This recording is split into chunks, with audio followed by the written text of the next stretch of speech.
que tanca aquest matí ens ha donat la Simona Skravek i tracta de la frontera a Europa. La Simona ve d'Eslovènia, és originària de Ljubljana, tot i que diu que va passar la seva infància a un poble que es diu Ribnica, i després ha passat per 3 universitats, perquè va estudiar primer a Ljubljana, a la Universitat de Ljubljana, després va fer la tesi a l'Autònoma i ara és professora de literatura a la Universitat Oberta de Catalunya, la UOC. I bé, la seva tesi doctoral és com, sentint-ho molt, no l'he llegit, però el seu títol és molt inspirador, perquè és Geografia imaginària als marcs identitaris en el cas de Centre Europa. Llavors, us deixo amb la Simona i després ja farem un debat. Benvinguda. Moltes gràcies a tots, sobretot a Universitat Internacional de la Pau d'haver-me trobat i haver-me convidat aquí, que no sé qui m'ha proposat, però estic molt contenta de ser-hi.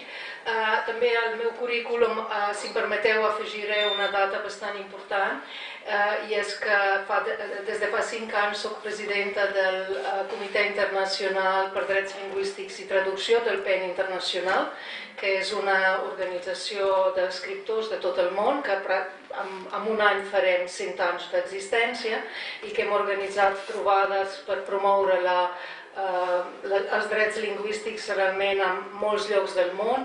A l'Àfrica, a Johannesburg, vam estar 2 vegades a Índia, a Pune i Bengaluru, i ara acabo de tornar de Chiapas, on vam parlar a Mèxic amb els pobles originaris, amb els pobles indígenes, per donar-los ànims que escriguin i utilitzin les seves llengües d'igual a igual. Per això també vull explicar això, perquè la meva xerrada avui parlarà dels meus orígens, d'aquesta Europa central, i també de les coses que els europeus tendim a oblidar-nos. Quan parlem de fronteres, quan parlem de la problemàtica actual, sempre ens sembla que hi ha uns que ho tenen molt malament, com la xerrada que acabem de sentir del Sam, que nosaltres som aquí per rescatar-los, per ajudar-los, però mai no ens sentim en perill o insegurs nosaltres mateixos. I el que jo intentaré amb aquest text, que és més un text que no una xerrada, recordar-nos el que som els europeus i el que Europa és, i potser també trobar algunes respostes perquè les reaccions a vegades són tan hostils, perquè nosaltres mateixos no ens sentim prou segurs, probablement. I el títol que al final li he donat en això és molt bonic, es diu El meu amor pel sud. Així que començo. Jo aniré més o menys llegint a poc, si m'embalo molt aixequeu la mà i aniré més a poc. Comencem amb un accident d'aviació estremidor. El 25 de juny de 2015, l'avió de la companyia alemanya de baix cost, Germanwings, es va estavellar contra les muntanyes rere el poble Prat-Haut-Vallon a l'Alta Provença. Em vaig quedar clavada davant de la pantalla de televisor, atrapada en aquell horror petrificat que sentim poques vegades a la vida. La notícia per mi no era només una notícia sobre un accident, sinó un fet que em concernia íntimament, molt més del que m'havia donat a l'inici. D'entrada hi ha la constatació inevitable que l'accident fou provocat per la voluntat lliure d'una persona. El dibuix esquemàtic del descens de l'avió no deixava cap lloc pel dubte. A poc, però sense vacil·lació, d'acord amb una planificació minuciosa, el pilot va conduir l'avió cap a la paret vertical i els passatgers que hi viatjaven a la mort segura. Em va estremir el reconeixement que el nostre món no està amenaçat per un perill exterior, sinó perquè les estructures internes li estan petant les costures. Quan parlem de les causes dels desastres naturals, estem capaços de considerar que potser tinguin alguna cosa a veure amb el canvi climàtic i que estan provocats per la negligència amb la qual gestionem el medi ambient. Però quan parlem de la societat, les causes com si fossin introbables. Veiem sempre només un individu que ha perdut tot sol l'equilibri. En el cas concret d'aquest accident podem trobar moltes explicacions racionals. Podem trobar també moltes excuses perquè els controls de seguretat no han funcionat. Però per molt que ho intentem explicar, el que no podem obviar és una solitud gairebé incomprensible d'un jove que ja no va sentir cap mena de remordiments dins seu i va traslladar el seu dolor als altres. Es tractava d'un crit d'auxili, segurament. La seva decisió també parla de la necessitat que el món sencer canviï. Recordeu el vers estremidor amb el qual acaba el primer acte de Hamlet de Shakespeare? Diu, time is out of joint, el món apretat per les costures. Es tractava aquí d'un impetu juvenil que, en el seu desig de reparar les injustícies irreparables, es rebel·lés contra el sistema amb una acció més que desesperada? Podria ser.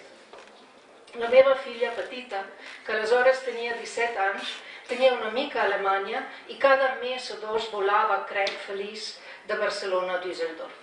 Aquella mateixa setmana, ella tenia impresa la targeta d'embarcament i 2 dies més tard de l'accident va entrar a l'avió que feia aquest mateix trajecte i, evidentment, va arribar sana i estàlvia a la destinació.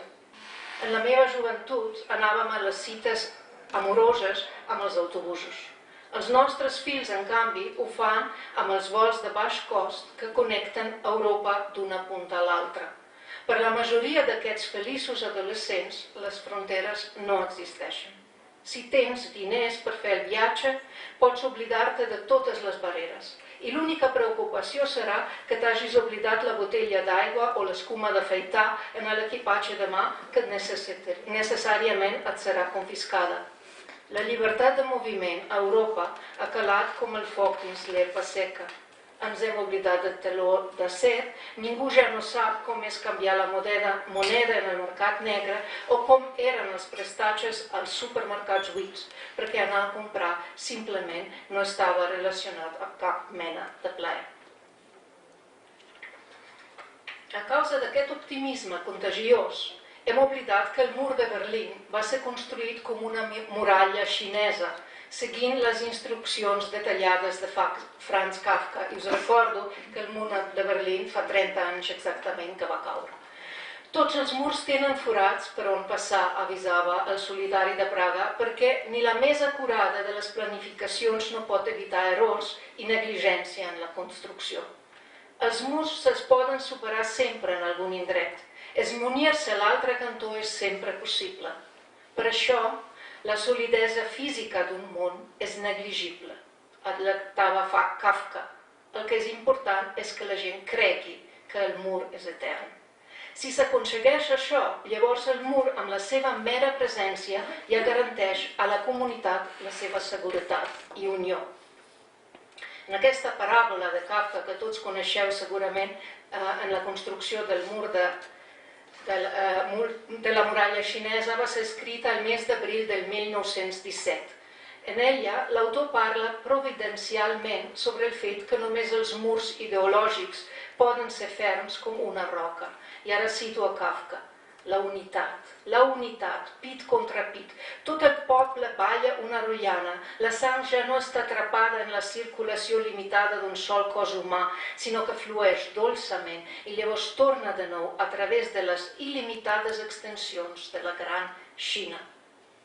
Però perquè es pugui crear el clima en la qual aquesta mena de creença sigui possible i que la defensa davant d'un perill exterior sigui l'única raó d'existència, es necessita un símbol físic que representi aquesta divisió tan clara entre l'espai intern segur i l'exterior ple de perills.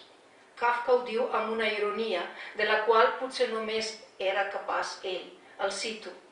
De què ens protegeix aquest mur? Davant dels pobles del nord, i afegeix. Però sobre tots aquests pobles del nord no sabem, evidentment, res. Mai els hem vist. i si ens quedem a casa tampoc els veurem mai. És a dir, que un cop el mur s'instauri com una frontera simbòlica i la gent amagada darrere seu es comenci a sentir com dins d'una zona de seguretat, llavors un mur d'aquests ja no es pot enderrocar perquè la gent hi creu. En un assaig escrit a l'estiu del 1932, Walter Benjamin va constatar que la sensació de culpa que es percep en tots els protagonistes de Kafka té a veure amb el fet que l'home modern ja no té dret a la memòria. Sense el passat, sense el dret a la memòria, la humanitat perd també la llei. Si el passat no ens és conegut, llavors no podem pretendre que el present tingui cap garantia de justícia. És a dir, que al principi del segle XX, Kafka i Benjamin van intuir l'horror màxim que s'estava preparant per un futur ja davant de la porta. Van intuir que els crims i les injustícies es perpetuarien amb les eines que són imminentment culturals. Van comprendre que la gent s'acostumaria a pensar en frases condicionals i a utilitzar les metàfores amb les finalitats polítiques. Tots tenim capacitat de pensar en les coses només com una possibilitat. Europa ja va sucumbir una vegada davant de la estetització de la política, aquest és un terme de Benjamin. I aquest és un prisma d'un món possible, estètic.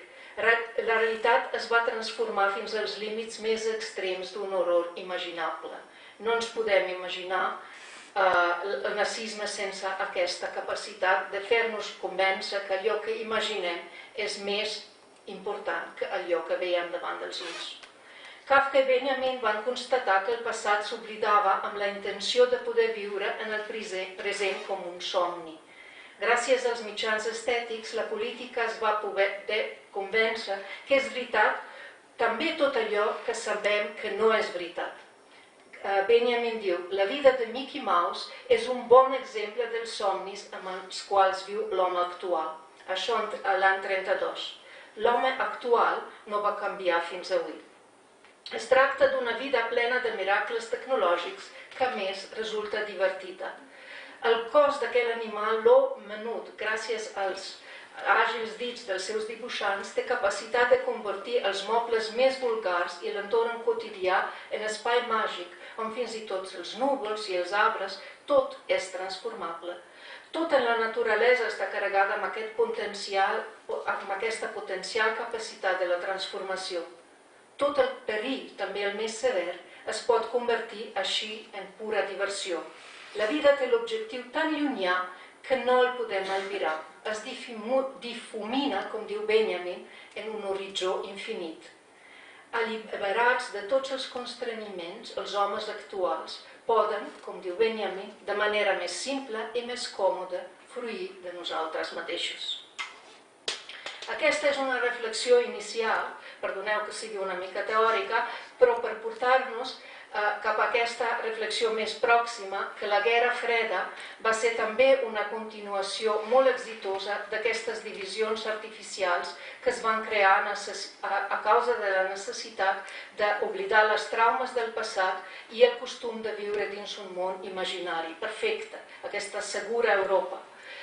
Durant la seva breu estada a Eivissa a l'inici dels anys 30, Benjamin va escriure un assaig molt conegut que es titula Experiència i pobresa i que s'obre amb una conclusió important. Després de la darrera guerra, és a dir, després de la Primera Guerra Mundial, que va acabar l'any 18, els europeus van esdevenir més pobres en experiència vital. La gent gran, experimentada, ja no podien transmetre als joves la seva saviesa perquè van tornar de les trinxeres muts. I aquesta mudesa amb la Segona Guerra Mundial es va aprofundir, evidentment. La mudesa i aquest oblit tant pot tenir la forma d'una pèrdua de memòria involuntària com d'una amnèsia sistemàticament induïda, va marcar el nostre temps, fins avui. Per poder oblidar més còmodament tot allò que no convé recordar, els europeus van desenvolupar amb molt d'èxit la capacitat de viure en els mons imaginaris. És més fàcil creure en tot allò que només cal imaginar que en allò que veiem davant els nostres ulls. I com era fàcil imaginar-se que a l'altra banda del teló d'acer hi havia una realitat diferent, vam creure'ns aquestes diferències fins ben bé 1989. Potser com un divertiment, potser no del tot seriosament, però dins tothom creia que a l'altra banda les coses funcionaven d'una altra manera. El continent estava esberlat en dues meitats, encara que això no era pas veritat. La muralla xinesa al mig d'Europa estava plena de torres de guaita mig enderrocades, de barreres físiques mai del tot construïdes, però la divisió va funcionar de manera excel·lent. Els maons invisibles continuament renovaven la seva presència i ens convencien en l'existència de dos relats diferents que mai podrien convergir en un de sol. Però quan es va enderrocar a la tardor del 89 la paret simbòlica, aquest drac que durant tantes dècades havia estat escopint el foc dels prejudicis i d'exclusió, va ser mort. El mur de Berlín es va desconstruir per una generació espontània amb les seves pròpies mans. Van ser els individus que van desencrustonar una pedra de l'altra d'aquesta divisió. Al novembre del 89 va passar a Berlín un acte revolucionari que Benjamin definia com una vaga general.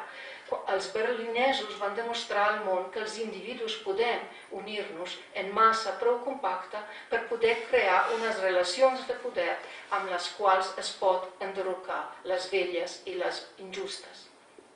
Però aquesta utopia que tenia intenció d'esborar els vells conflictes i d'establir els fonaments per un futur altern i millor no va durar gaire.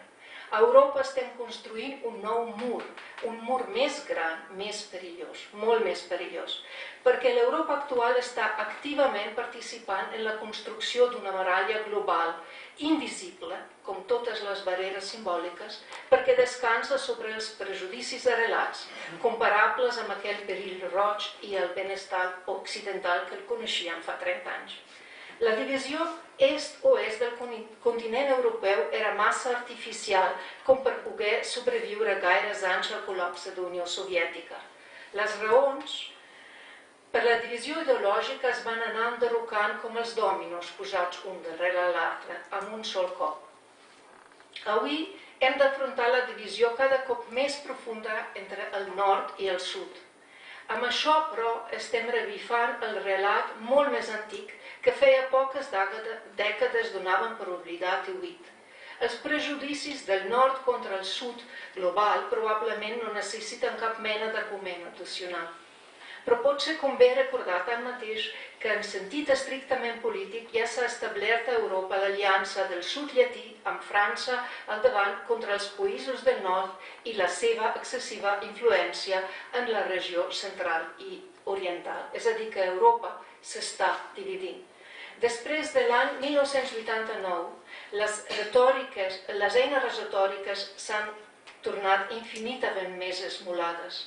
Les diferències entre el nord i el sud són simplement preses com a explicació per tot. I amb això, a la consciència europea hem reintroduït els prejudicis seculars, fonamentats en les obres literàries, en les pintures dels grans artistes, en la nostra manera d'imaginar el món com a tal. La diferència entre el sud i el nord no és només una muralla xinesa, no és una divisió artificial, sinó una necessària diferenciació inherent al pensament abstracte, imprescindible per elaborar els conceptes, necessària per comprendre que el món no és idèntic arreu. Però aquest sud i aquest nord, actualment, ja no són només conceptes abstractes, comparables amb el nit i el dia, el calent i el fred, el bo i el dolent. La retòrica política ens vol obligar a imaginar Europa com un illot de civilització enmig dels salvatges que ens amenacen. Per això parlo des del meu amor pel sud. Tota la indústria turística, per exemple, que és sense cap mena de dubte una de les activitats econòmiques més lucratives avui, es basa en aquest anhel del sud. Ibiza de Walter Benjamin és un exemple commovedor de la transformació d'una vida pagesa d'extrema senzillesa en un centre turístic que avui només es coneix al món amb el nom d'Ibiza. És gairebé impossible d'imaginar que els anys 30 visitaven la illa els gramàtics alemanys amb la intenció d'oferir a la llengua catalana les eines per poder-la codificar i descriure una llengua moderna. Entre els pagesos es passejaven els lexicògrafs que creien en la utopia de poder preservar a dins dels diccionaris aquell món que s'estava extingint davant els seus propis ulls. Els noms de les eines i dels espais d'una casa d'aquelles senzilles construccions illenques. Tot això està treballosament anotat i està guardat als diccionaris que testimonien l'anhel del sud.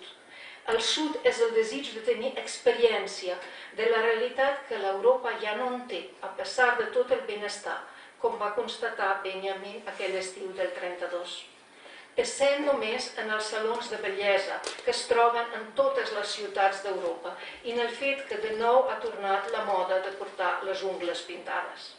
Quantes noies, entre cometes, del sud que amb la seva proverbial calidesa dia rere dia, hora rere hora, pinten les ungles de les burgeses europees. Ens imaginem les noies del sud com amables, dòcils i pacients.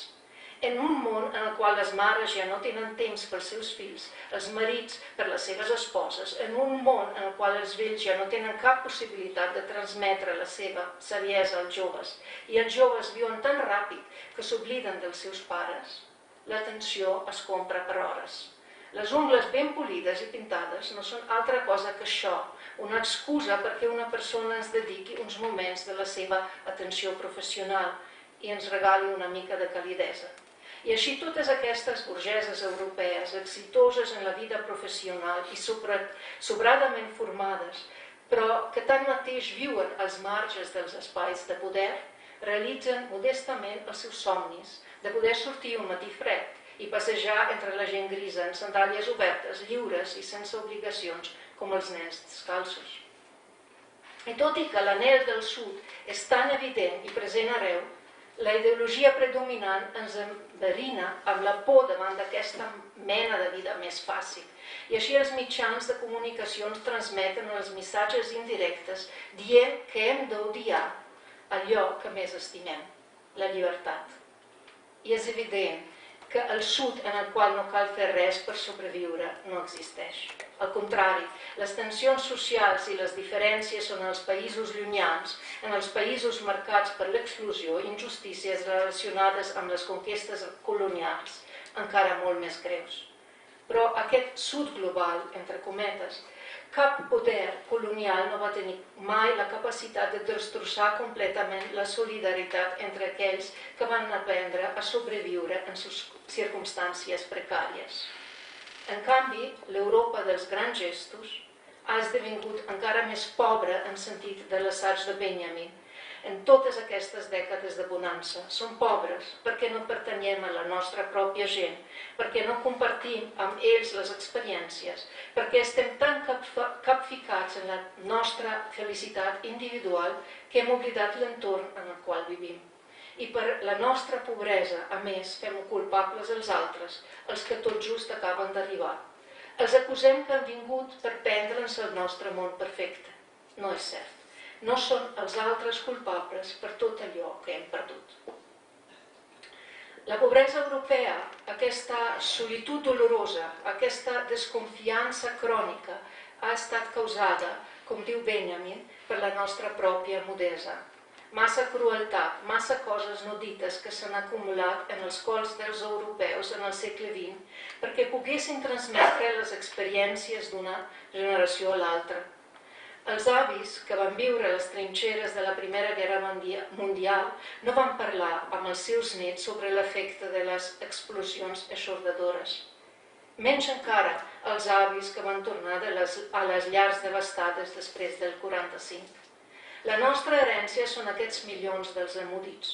I si alguna cosa va marcar les dècades de la Guerra Freda és la continuïtat d'aquesta mateixa mudesa. El continent es va dividir entre la meitat dreta i l'esquerra, amb una frontera nítida entremig, bàsicament impossible de franquejar. Però la llei més important en els dos costats era el silenci.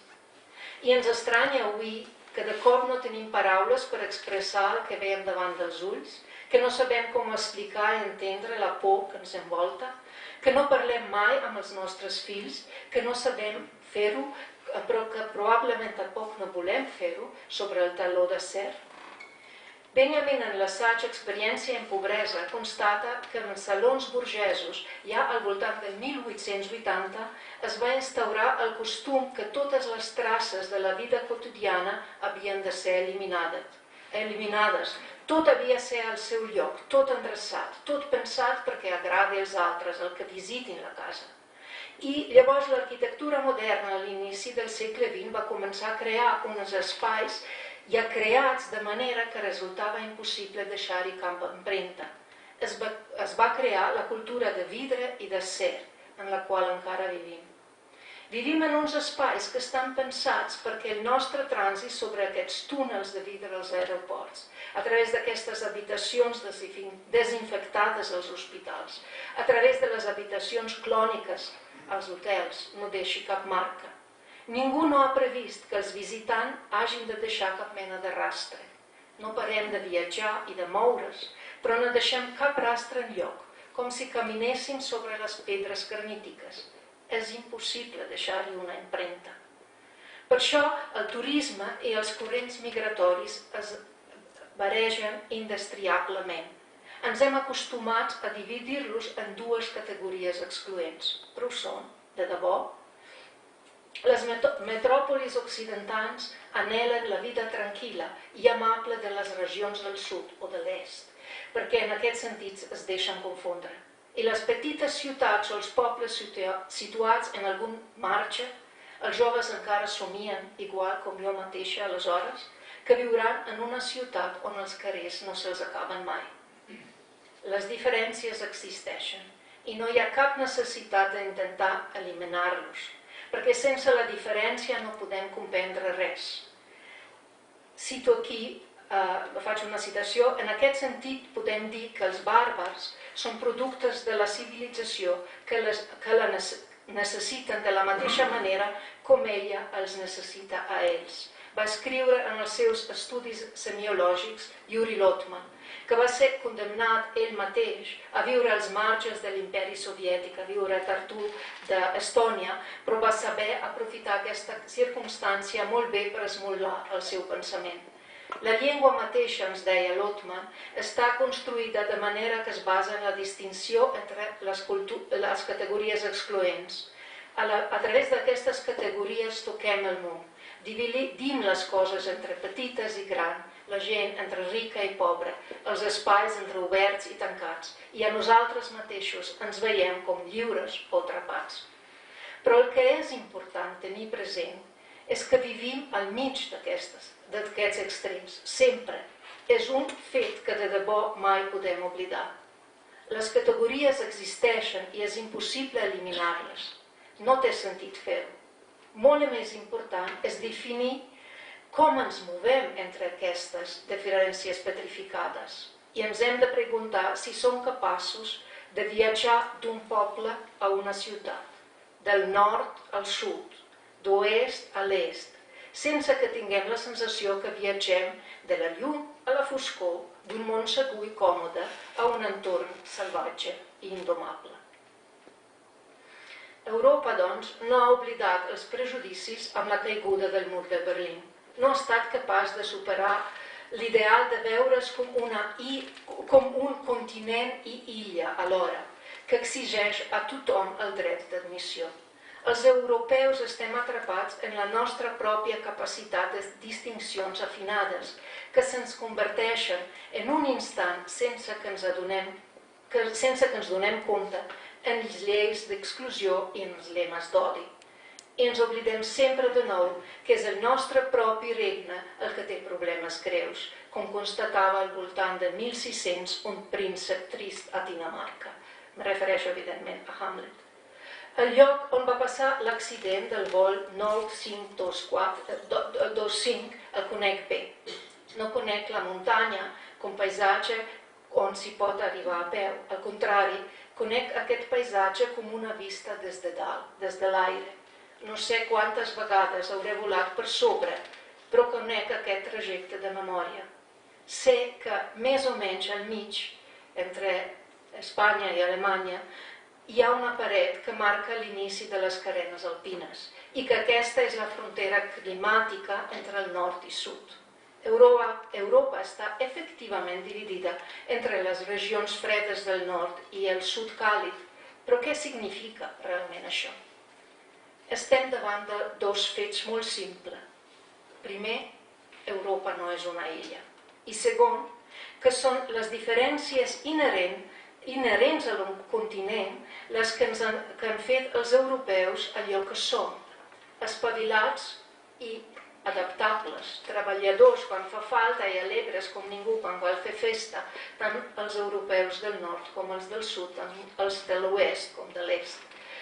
Tota la seva energia creativa, Europa l'extreu del fet que són tan diferents entre nosaltres.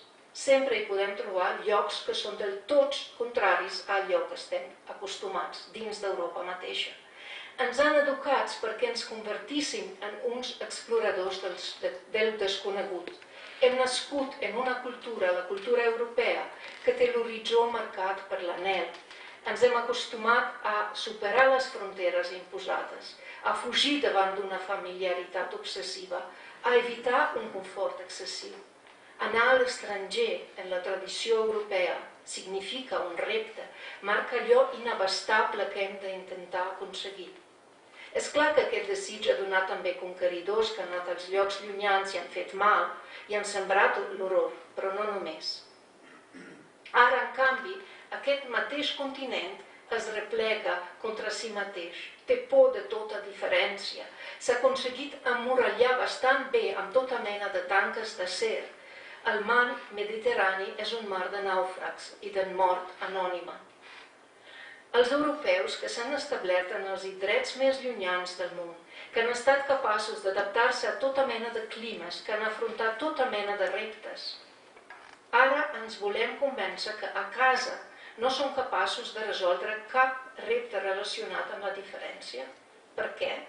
Perquè els nouvinguts s'assemblen massa a les nostres pròpies aspiracions d'un futur millor, però coneixem en ells aquell anhel que va buidar pràcticament totes les zones rurals d'Europa.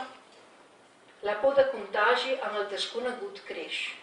D'una manera molt semblant com als anys 30, està naixent arreu del continent la ideologia de la por, una llavor de la qual només poden brotar noves formes de feixisme.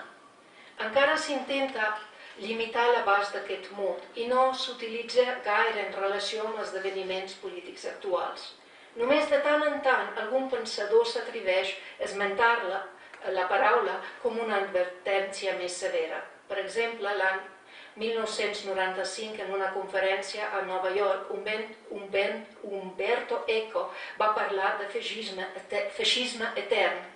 O un altre pensador, Riemann, va escriure l'assaig L'etern retorn del feixisme l'any 2010 en una sola nit, quan va esdevenir clar que Holanda, tradicionalment un país tan tolerant, acabaria en les mans d'extrema dreta. Rere aquest terme extrema dreta i altres eufemismes semblants amaguem el fet que estan apareixent els clans d'adoptar les lleis, entre cometes, que haurien d'expulsar els estrangers, eliminar-los de tot contacte amb nosaltres. Això ja va passar a Europa i no fa pas tant.